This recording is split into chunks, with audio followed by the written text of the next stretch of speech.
Welcome to the Stem Cell Donors Australia podcast.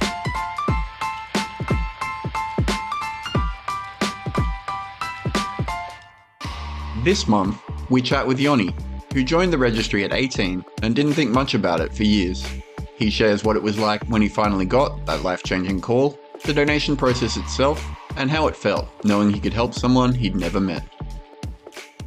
Yoni, thank you for joining the Stem Cell Donors Australia podcast. Yoni, you donated your stem cells to a complete stranger in need in 2022, and you're here to share your story with us. So thank you for joining. Oh yeah, no problem at all. It's really nice to be here. Yoni, tell me how you signed up to be a stem cell donor. For me, the actual signing up to be a stem cell donor preceded the donation by, I think, like 8 years or something like that. So there was quite a gap in between. I was 18 years old. I think I had just turned 18. And I was in a religious school at the time here in Melbourne.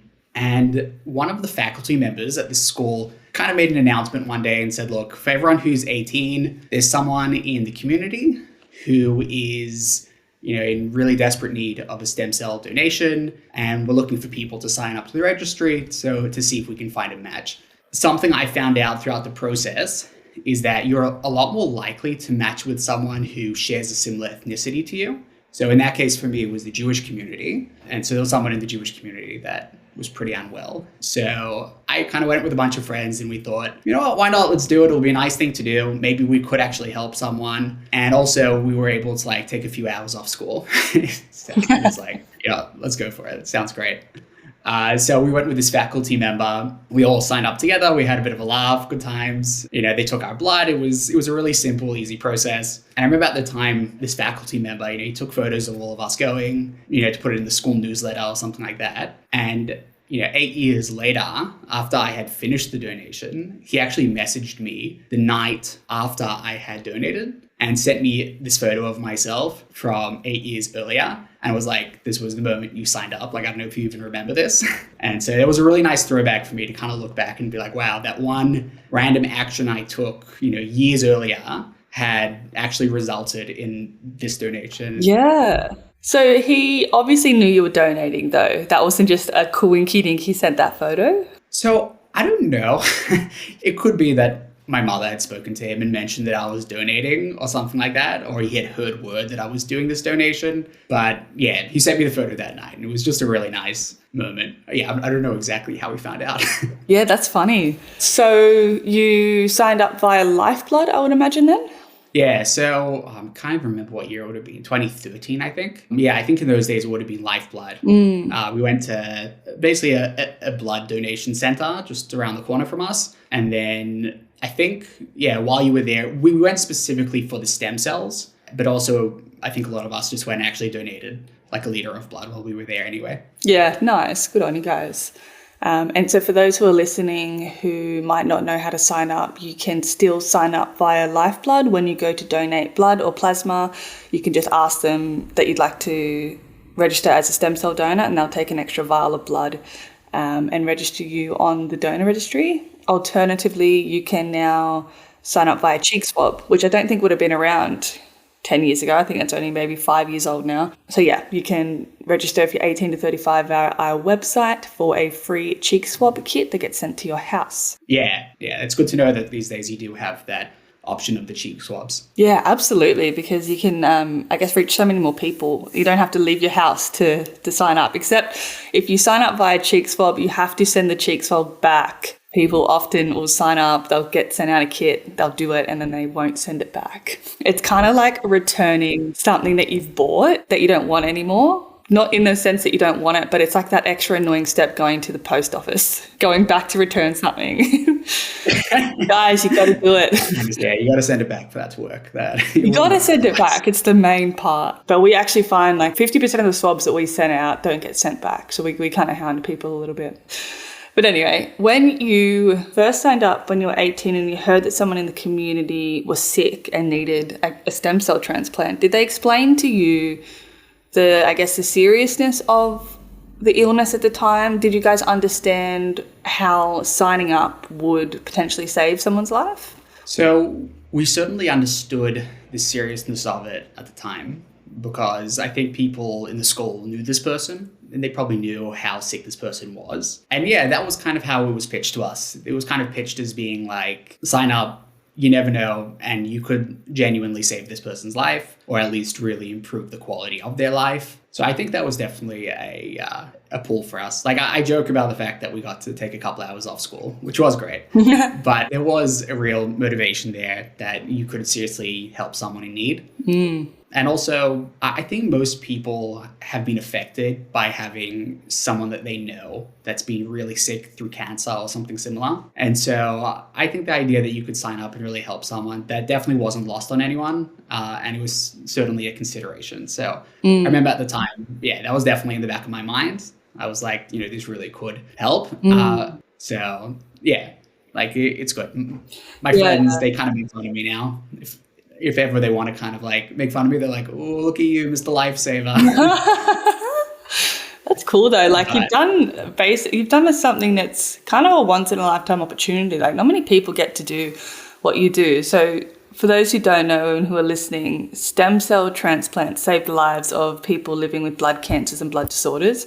And it does that because essentially you're swapping out the healthy immune systems with the donor, like Yoni here, to a sick person's immune system. So if someone has leukemia, for example, and their treatment is not working, nothing else is working, they need new blood stem cells. And so they get them from a healthy donor. So that's essentially, when we say it saves someone's life, that's essentially how it saves their life. It's giving someone a new immune system, which is awesome. So you were how old when you signed up? So I was 18 when I signed up. And then how old were you when you got the call?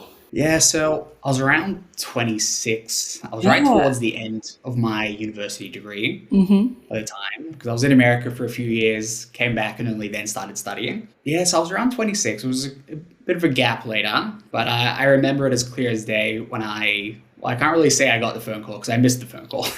I was doing an exam, so my phone was off. Turned my phone back on, so I had a missed call from like a number that I didn't recognize. But yeah, I'm not the type to ignore numbers that I don't recognize. I always call them back. Thank God. Yeah. But actually, I think they had left me a message. So I listened to the message, and it basically was just really direct to the point and was like, you signed up to this registry years ago. We found someone who we believe that you are a match for. Give us a call back if you want to hear more information. And I remember as soon as I heard it, I was like, oh, wow, like that's fantastic. I was really happy about it. Immediately called them back. I believe it was Haley. I think she was the person that was organizing my whole donation. She's fantastic, by the way. Shout out Haley. Yeah, shout out Haley. No, she was really fantastic throughout the whole thing. But yeah, I called her back, and I remember she stayed with me on the phone for like a good while, really explained things from the beginning to the end. And I found it like fascinating because she didn't just explain what it would entail for me like physically. She also went and explained the like science behind it, which I really appreciated. Kind of hearing about, the periphery of the stem cells and the way it works in the system. And I was like, oh, that was interesting. So she explained the whole process to me for a good while in a very it's going to sound weird, but like a non-confrontational kind of way, very kind of neutral. Very neutral. This is just something that you can do if you choose to do it, which, by the way, I don't know if this is skipping ahead, but that was something I found all throughout the process. There was never any feeling of pressure. I remember even when I was speaking to the doctors, right towards the end of the process, there was still really no pressure about it. It was just, this is an opportunity for something that you can do if you choose to do it. And, that was really the sentiment all the way through. So I had that right at the beginning. But right after I got that call, I straight away called my wife. I probably should have called her beforehand. I just wanted to see if she was okay with me doing it. I called my mother because I was just really excited about it. And then I think from there we had set up a time to have a follow-up conversation about, the practical next steps of the whole process. Nice. And that's a really good point. The non-pressure conversations all throughout, because we don't want donors thinking that they have to do this thing. It is very much an opportunity, but it's cool that you were excited to do it, because that's definitely the type of person we want on the registry.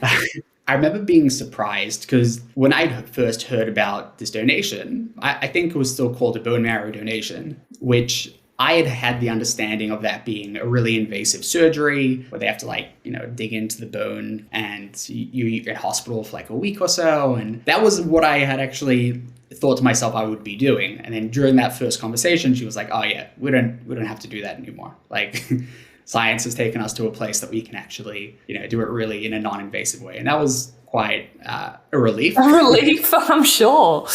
Goodness, I speak to a couple of donors who say the same thing, when they used to think it was a needle in the hip and they were still going to go ahead with it, and then they find out that it's not. And I'm like, go you guys, impressive. You're still going to do it anyway. No, meaning that's why I think it's it's really not a difficult process to go through. Not at all. It's really quite easy and enjoyable in some ways. So tell me anything else about that first phone call you remember, kind of, I guess, letting other potential donors know what to expect on the first phone call? Well, in that first phone call, I think it was really just an explanation of what's going to happen. So it was really just an explanation of, this is what the timeline would look like. This is what it would entail. And this is what you could do for someone else. That was kind of my recollection of it. It has been a few years now. Yeah, that's so fine. So what were the next steps that you remember? So the next steps following that, well, look, there was a little bit of paperwork that you got to just send through, which was very understandable. Following that, we had a day in hospital, which was the workup day. I say a day in hospital, it was probably about 3 hours, maybe 4 hours. On that day, you meet with... Well, I met with my coordinator. So I met with Haley and a couple of different people that kind of overlooked the whole process. We also met with several doctors who basically meet with you and they explain the process and explain every part of it. Nurses who are going to be there on the day and things like that. And then they do basically a physical. So take your blood, x-ray, echocardiogram, just really basic tests to make sure that you're completely healthy and you're fine and you're good to go. One thing that really stuck out with me for that day was that I remember after the end of all these tests and everything like that, one of the doctors actually sat down with me and he wanted to see how I was doing mentally, to make sure that you were in a good state to do a donation process. And I remember he was really kind, he was really empathetic, understanding, and he really earnestly looked at me and said, you don't have to do this. This is something that you can do if you want to do it. And there's not going to be any pressure anyway. And, continued in that kind of vein. And I remember thinking to myself, that was a really nice thing to hear. There was really no pressure here. There was really nothing scary about it. There was a doctor kind of, metaphorically holding my hand throughout it. Nice. And I remember really appreciating that conversation. Yeah, nice. Would you have felt without those types of conversations that you might have felt pressured, not by someone, but just the innate thing that you're being asked to do? Would you almost feel like without those conversations, you might have felt you wouldn't be able to back out even if you wanted to? Well, that's a good question. Look, there was no one, I didn't find that there was anyone along the way whatsoever that was putting any pressure on it. I think by nature, because I knew what I was getting myself into, because I knew what I would be doing for someone else. I think internally, I probably felt a little bit of pressure of being like, oh, you got to do this. But I definitely didn't feel it from anyone else. I've had a lot of hypothetical questions or conversations with my wife where we've discussed, what if you needed to donate a kidney to someone, or you needed to donate an organ, and who would you do it for? These kind of conversations that we always tend to have just as I'm falling to sleep. Oh, that's funny. But, in this situation, it didn't feel as scary. Yeah. Because I knew I'm not donating an organ. I'm not needing to be put under general anesthetic. There was really, which I guess in a way increased the pressure, because it's like, all right, you really got to do it. Yeah, there's no reason not to, hey? There's no needle in the hip, and I think there's a bit of uncomfortability if you're sitting in a chair for 4 hours as you would at work. But again, when you consider what you're giving to someone else who's kind of lost all chance, if you're searching for a stem cell donor on the registry, then your other treatment measures have likely failed, which I don't think people realize. It's often a last resort if they're searching for a stranger on the donor registry to help them. If they could do another way, they would, because finding a donor is actually really hard. Yeah, well, that kind of ties into something that I've been thinking about the other week, which was, so like I said, you often find donors, apparently, I'm not a doctor, but apparently you often find matches within your similar ethnicity. And often within families, you can find someone also that's a match or someone similar. And when I was donating, something that we just found really interesting, my wife had a family member who a number of years ago had cancer and was in need of a stem cell donation. And she did find someone. And, it was quite a significant event in my wife's family's history. But what was interesting was that as I was going through my donation process, we realized that one of the nurses and one of the doctors who was kind of generally in charge of overseeing my donation was also involved in my wife's family member's donation. Wow. Yeah, so that was kind of like a nice together moment. How did you figure that out? Were you kind of just talking about that story and people remembered the name, or? So I think a week or so before the donation, I mentioned it to my wife's family that, I'm going to be going in for a small procedure in like a week. And then they said, oh, well, while you're there, why don't you ask about a certain doctor? So we went to one of the nurses who were on hand on the day, and we mentioned this doctor's name. And the nurse said, oh, I'll ask him, I'll see if he remembers.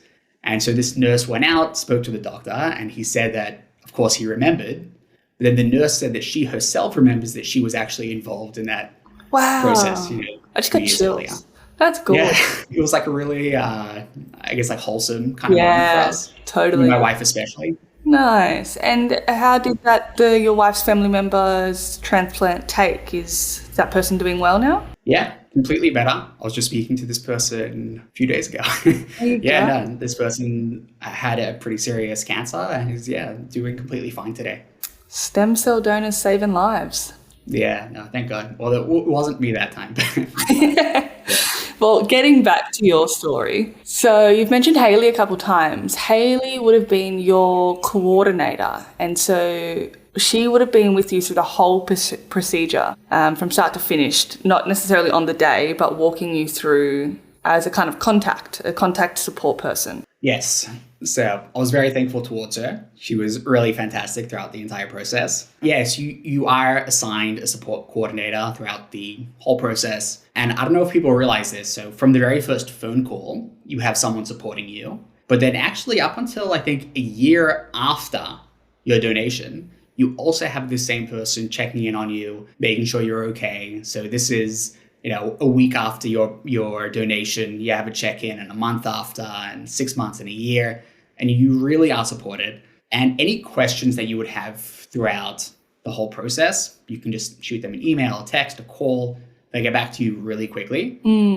So really throughout the whole process, Hayley was there, and there were other people who were also really supportive. So yeah, it's just a really big help throughout the whole thing. It makes you feel very comfortable in it. Yeah, absolutely. Having someone there to answer all your questions would be amazing. Yeah.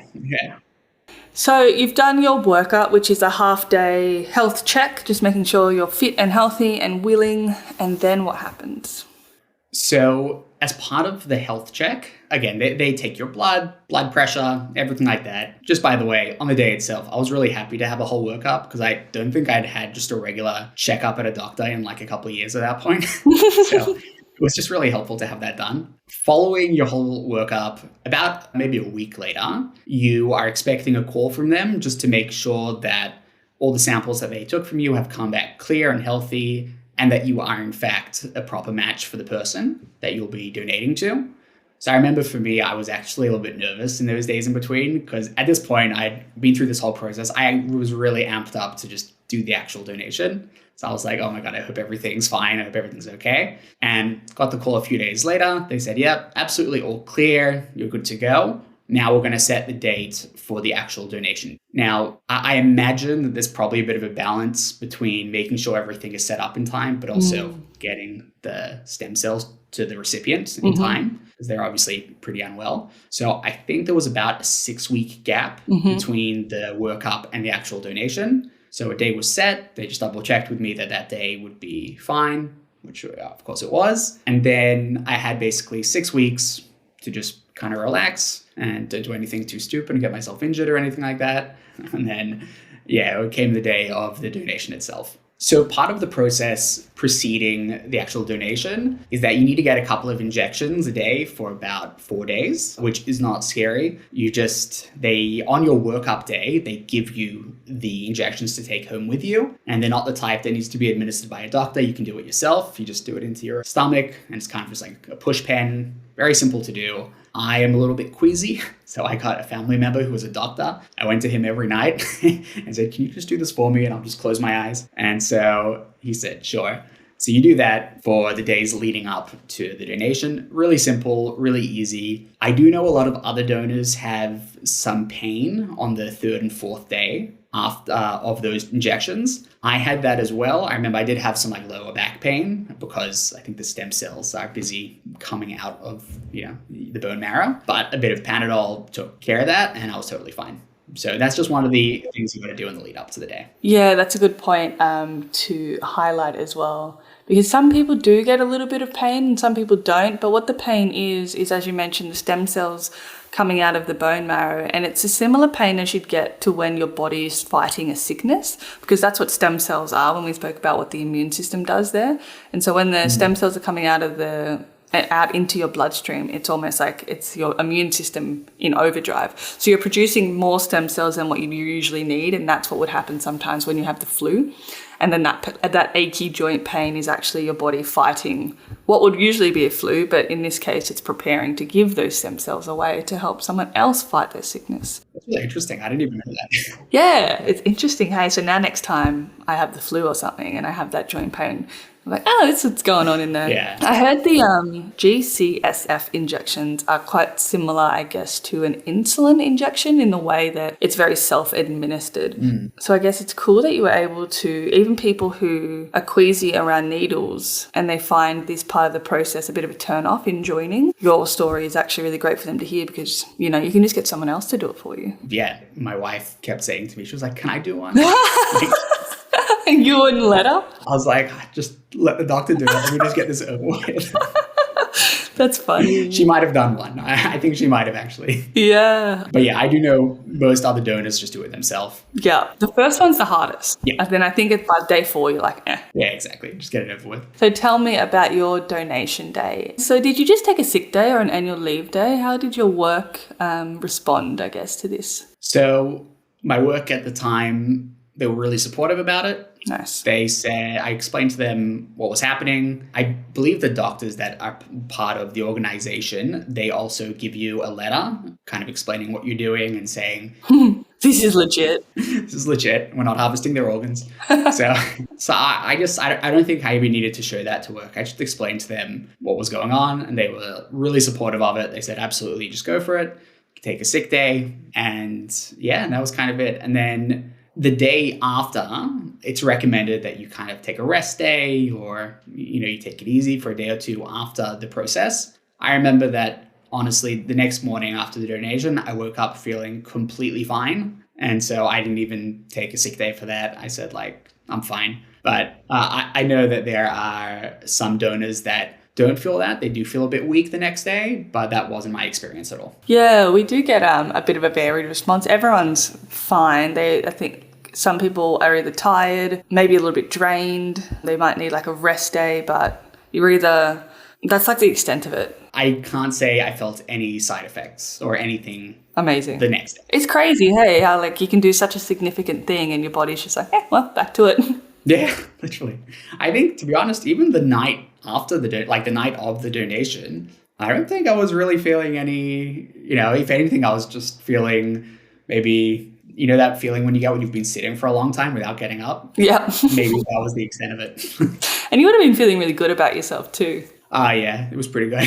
Yeah. I still have the photos of myself with the the bandages around my arms. And I was just, being like, oh, look what I just did. It's a pretty cool thing to do. So you're in Melbourne, so you could have just, I assume, travelled into the hospital and then back home. You didn't need accommodation or anything. Yeah, so just for the people who might be listening, the registry does make sure to cover all your fees that you would need when it comes to where you're staying on the day, your transport, everything like that would be completely covered. Nothing would be out of pocket. So the morning of, so obviously I'm in Melbourne, the hospital was, maybe a 20-minute drive away. My mother actually picked up myself and my wife, who also took a day off work, just to be there with me while I was donating. And she just dropped us off at the hospital and then picked us up again when we were done. Nice. So for me, it was a pretty seamless process. I was told before the donation, it's good to make sure that you have a big breakfast that day. And so that's what we did. We went to a cafe in the morning, got ourselves nice, good, healthy and wholesome breakfast,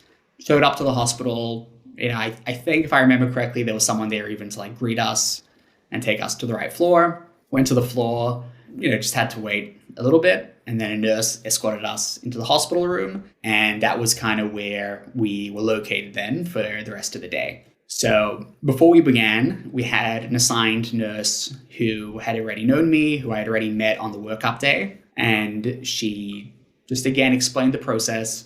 She was like, look, you're going to have a needle in this arm and you're going to have a needle in that arm. And then the only thing we're going to ask you to do is just literally relax, sit, do whatever you like. And for like the few years prior to the donation, I'd been working almost full time and studying full time. So I didn't really have many days where I was just kind of doing nothing. It's a holiday.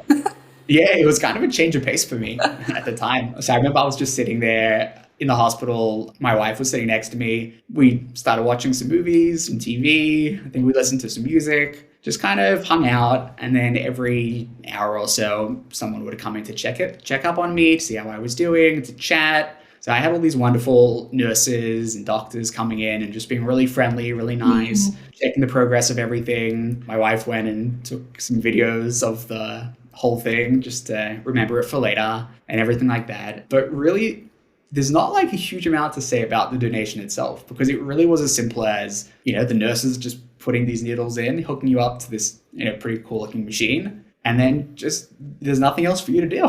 You just relax. Yeah, you're just kind of sitting in there. You're sitting in a hospital bed, a needle in both arms, as you said, and the machine filters out the stem cells from the blood and gives it back to you in the other arm. Yeah. And how long were you sitting there for? So this was an interesting point. The person I was donating to was apparently larger than me. So they needed, additional stem cells. So I did have to be there, I think, a little longer than maybe the average person. I think I was there for about 5 to 6 hours.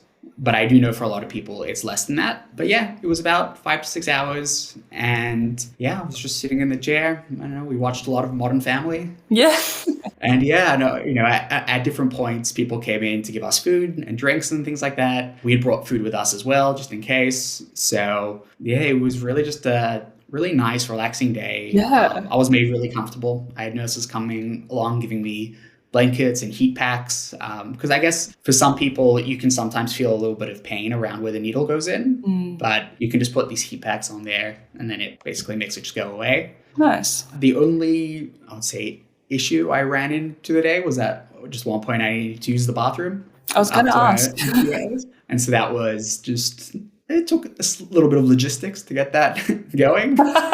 Yeah, good. I mean, it's good to know, because potential donors might be wondering, like, can I go to the bathroom during this process? Well, yes, you can confirm. Yes, you can practically do everything. Just be yourself. Nice. So you're there for 6 hours, which is a little bit longer than usual. I think we usually say 3 to 4, but that's fine. Sounds like you're pretty comfortable. And then they come in at the end. They tell you, I guess they've got enough of what they need, and that's it, done. What do you do after that? So just on that point, they did need to call me later in the night just to confirm that they did in fact have all the stem cells that they needed. And they called back and said that, yeah, we got it. Oh, nice. The other option would have been to have come back the next day, just for like an extra hour or something like that. But they had said that they had enough. Once the donation process was over, the nurses came, they took the needles out of my arm. They let me pose with a photo of the different bags of things that they had taken out to be donated, which was a bit of fun, not for those who are queasy. And then, yeah, they bandaged my arms and, you rest for a little bit before you get up. And then just like that, we were being picked up. So yeah, it was pretty, I think you are advised not to drive yourself after the donation. But yes, that's why, again, my mother came and picked my wife and I up. And that was it. I went home, and had a nice dinner prepared, and that was really it. It was almost anticlimactic. Yeah. It was just like, that after this whole process, and then that's it. Yeah. But again, I did have, a doctor or a nurse come in at the end and kind of like say thank you and speak to me about it. So yeah, it was just like a really easy ending to what was actually a pretty pleasant process. Yeah, nice. And how did it make you feel? Yes, I felt really good afterwards. Of course, as you could imagine. It was something I had said to my wife, which was, I guess you don't get so many opportunities always to know that you've really helped someone else.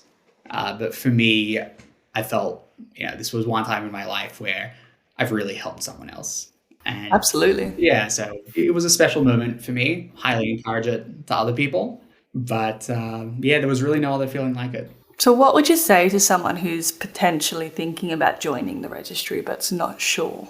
I think joining the registry, there's only upsides to it because, helping someone else in need, there's really no other feeling like that, to know that, you've really directly helped someone else. I know a lot of people, we're all affected by cancer, and we all know someone who it's affected. So to know that you could really help someone else is, it's a genuinely good feeling. But also, it's such a easy process. They take such good care of you. It's so non-invasive. You're just sitting there for a few hours. There's really nothing to lose by joining the registry. At most, you're going to really, really help someone else. And at worst, you've joined the registry and nothing happens. But, at least you can know that you've tried. So really, I would say go for it. And also, if you are already in the journey or you're potentially thinking about it, just a little piece of advice I would say is just try to enjoy it. Relax, have fun. They take good care of you. And it's just it's a good thing that you're doing. So you enjoy the journey. Yeah, that's great advice. Enjoy the journey, because it sounds like you definitely did. Yeah. Well, I don't know, my wife and I, we like the kind of the sciencey stuff behind it. So we were having a lot of fun learning about it. And then also looking at all of the equipment. And, it's pretty crazy, hey? The apheresis machine is what it's called, where the blood goes in, takes the stem cells out, and then the blood goes back out again. And you're looking at it, it's kind of like this machine that's spinning around the blood. It's how is it doing that? Yeah. We took videos of it and we were just trying to figure out afterwards, how does this who figured this out? And I guess the last thing is to make a note that when you join the registry, some people might think that you donate straight away, or it's similar to a blood donation in some way where you have an action straight away. But in your case as well is a good example of you could be waiting on the donor registry for years, waiting for a match. So if you're thinking about joining, be prepared. You might never get called. It's kind of like a lottery. If you do get called, that's awesome. Yeah, no, that's right. Exactly the way I would think about it. I think I maybe went with 6 other boys when we went to sign up for the registry when we were all 18. I don't think any of them have been called up for it. And even for me, I had to wait 8 years or so before I was called up. So yeah, it's just putting yourself on a registry. So you may never get called up. Yeah. And if you do, I think it's actually kind of exciting. Yeah, absolutely. I think you want to be called up. I've been on that for a couple of years now, and I'm hoping I do. Yeah. That'd be cool. Waiting by your phone, being today the day. How good would that be? At least I won't turn my phone off like you did in an exam and really miss the call. Imagine if you didn't call them back. I know. Thank God I did. Yeah. Well, thank you so much for joining us, Yoni. It was a pleasure hearing your story. No worries. Thank you so much for having me, and love the work you guys are doing. Hope you can keep it up. Thank you.